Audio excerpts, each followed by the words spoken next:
Welcome to Fort Gamma Investing. We're going to teach you how to use this homepage to make better investments and really know what is going on with the market today. Let's start up here with right at the very top, we got the Mag 7. So the biggest companies in the whole market. What is going on with all of them that day? Are they going up or down? Because these companies really show the direction of the market a lot. Right here, we got our watches. So you can go and pick out a few companies that you want and say, hey, maybe this company I'm invested in, I want to see how it's doing every day. And then you can either add, this is how delete, you just go over here, right? You click that mark and you go back down here and you type in the company at the very top and then they're displayed on your watches.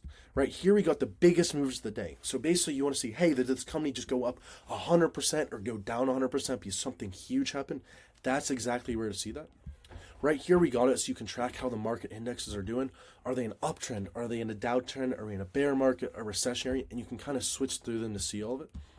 Right here we got how in the world are the sectors doing compared to each other. So where is all the money in the market flowing to? Here we got what in the world are the rates on all the U.S. treasuries and to come more of the global treasuries. So you got the U.S. 3-year month, the 2-year, the 5-year, the 10-year, and the 30-year showing mortgage rates, helping get your discount rate and your DCF. Right here we got what in the world has a company reported. So right now Netflix just reported, so you can filter this by date and say, hey, did they beat on revenue? Did they beat on EPS? And what are analysts saying about this company? You can also switch it to filter by market cap. So you see the biggest companies in the market first, and then the smaller companies who've reported recently on the bottom. Right here we got today's market summary. Obviously it's a weekend, so it's basically from Friday because it's not running.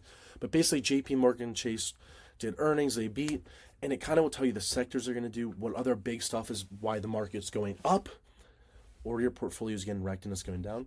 And then the last thing we have here is this trending news. So you can go and click on any of these articles and go and read articles about big events happening in the market that are going to help you become a better investor and learn more for the future.